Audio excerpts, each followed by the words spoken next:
DJ over here doing work. Oh, never heard of it. Come on.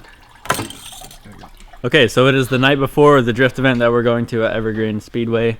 We're just draining the coolant right now so that we can put in a coolant temp sensor right here that Jake so graciously lent us. There's this one, and then we're actually just gonna, instead of using this, we're gonna tap into that, and so that's gonna let us monitor how hot the car is running, and if it's too hot then we'll stop so we don't blow it up. We got everything else sorted out. We got the intercoolers way tucked up there.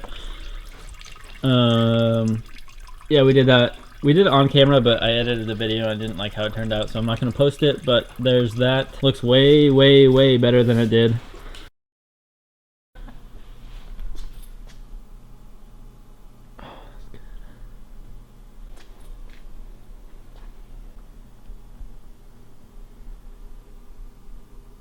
Also, like you guys saw just a second ago, I got a new exhaust. Now there's a Rainier can inside of it. It's 3 inches all the way back, and there's a resonator midway through it. So it's not insanely loud, but it sounds really, really good. I also got an alignment at VW of Auburn, which was a very good experience because they were really down to do this, and the guy who did it on my car owned an R32 sedan, which was one of my dream cars. So yeah, we're just draining the coolant right now so we can tap into that aluminum radiator hose that we have. Go. Yeah.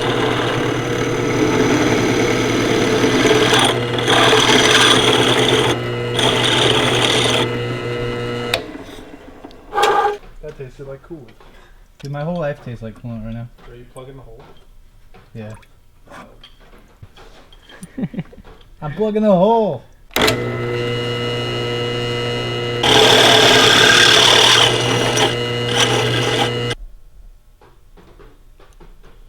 Dude, this is so radical. We're just tapping Quentin's pipe. Dude. Quentin told me it's only a $40 pipe, but we're still tapping it. Do you just help? Send it on over. We'll tap it. Do you just helping me tap it?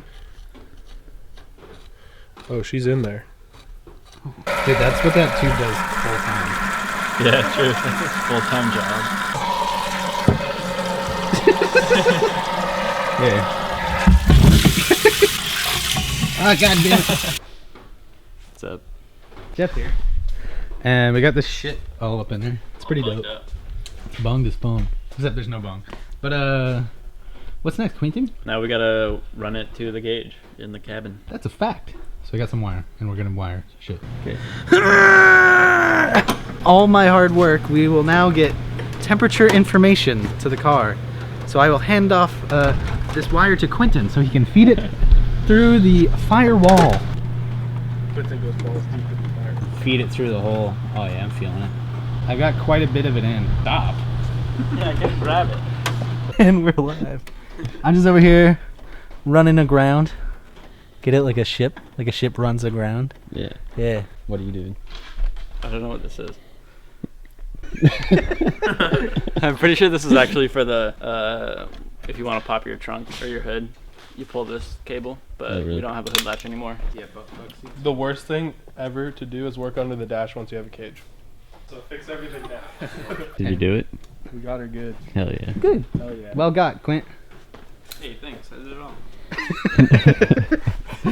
I matched with this girl on Tinder when we were at the bar the other night. There's a picture of her holding like this like 9-10-year-old kid, like ha or whatever, and like it's clearly like at a party. They're all like formal dress and shit. And I was like, dude, is that my boy Ezekiel? That dude can fucking rock a mullet. You should see this guy play beer pong. She's like, yeah, that's him. It was so funny. Are you still talking to her? Nah. I don't think it's ever going back on. How did Riley get that Yeah, on? I don't know how I got it on. Dude, he's a tube smash. Call Riley because he needs to put that back on. What the piss? How is this even pissable? Right now, we are securing a hose clamp onto the boost line that vacuum hose that goes to the boost valve. Boost valve. Do you guys ever get the corner of your eye just swells up and like it hurts to blink and stuff? Yeah. Then I rub shit in it. A very specific type of little baby we need for this. It's actually not the right type of little baby. It's just shorter than normal. Alright, so we got all that shit under the dash wired up. It just needs to be tucked. Quentin's over here doing some pretty important shit though, so we're gonna have to take a back seat on the gauge stuff. I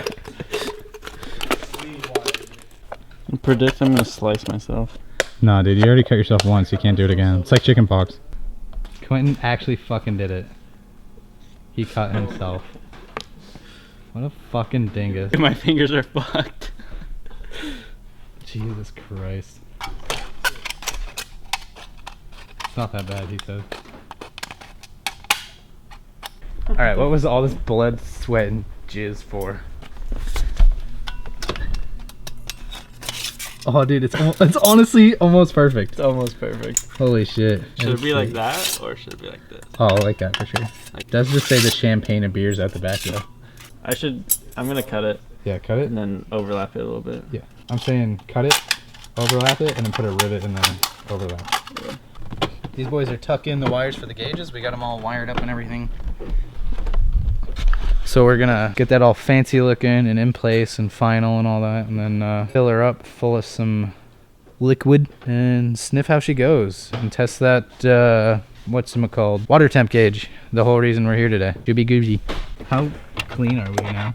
Oh shit, you're right. It is mad clean. I didn't believe you because I saw that wire, but didn't realize it wasn't connected to anything. All right, moment of truth, moment of test. So we are all finished wiring up the gauges.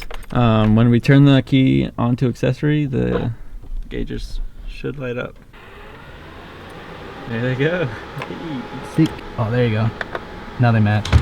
It's a real chooch car. It is a real chooch car. So let's fill it with water.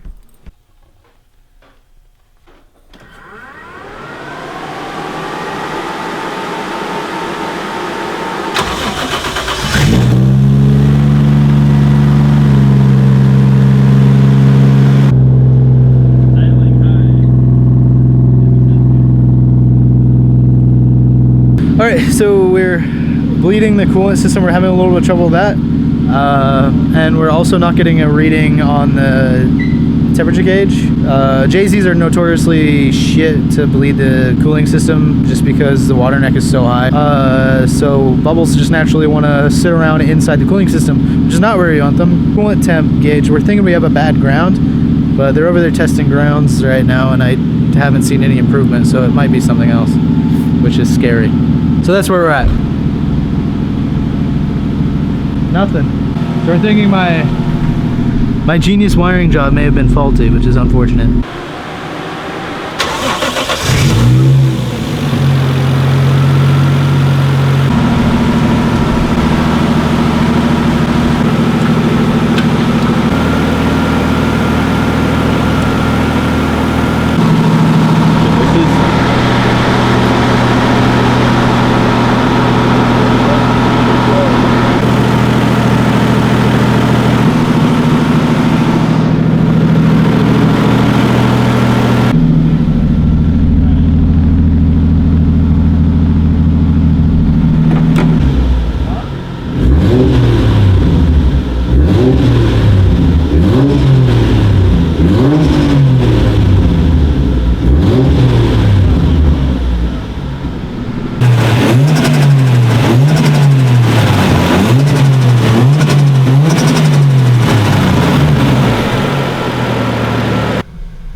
Dick will be pissed. I got a pissy dick. That's me expressing frustration about. All right, so a little update. We've been dicking around with this for like an hour. Pissing our dickers around for like an hour. Trying to figure out why we're not getting a reading on the temperature gauge. We've tried relocating the ground a whole bunch, and we tried putting water in this, so this was the highest point in the system, which we think did fill this with water because we just pulled that off and a shitload of water squirted out. So the only thing that could really be the problem is the sender is bad somehow.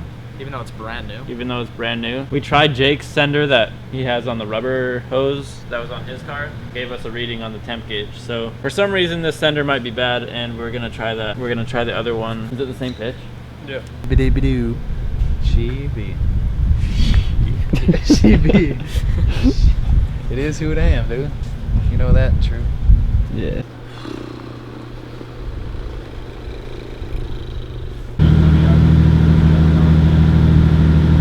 Oh, I would shut it off like this big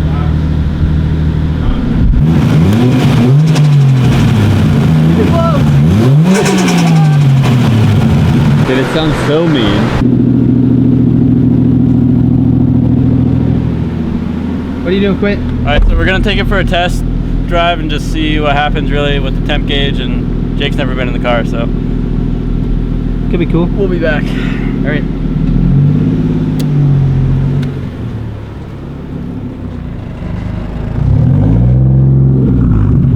So what's up? So we just drove it and we hit like 19 pounds of boost. Should not be happening. And we were running decently temperature wise. We were at like 215 for most of the time. We were like driving, getting air through the system, but once we pulled in, we were at like 235, which is kind of high, I think. That's pretty high. So I don't know. I feel like there's a couple things we still need to work out. I don't think we're gonna be able to go to the track tomorrow, which is a bummer. But I'm not trying to fuck everything up, like I said last time. All right. So when's the next open drift? Yeah. Driving though, and it's fast as fuck. With Especially on 18 19 pounds of boost. Yeah. Loop it Maybe under it's the turbo. possible. Oh, Okay, yeah. so we may have found. Here, point at me. We definitely found the problem. Jake found the problem. So what are the issues? The big boost problem. Where am I? Let me see. Move your phone. Okay, if you see that shiny part right there, there should be a vacuum line on that because that right there's the wastegate, And then we have this. and there's that no we- vacuum line on it. And then on the front of the turbo, Straight out from the turbo. where the vacuum line should be, there's a bolt in it. We just plugged it.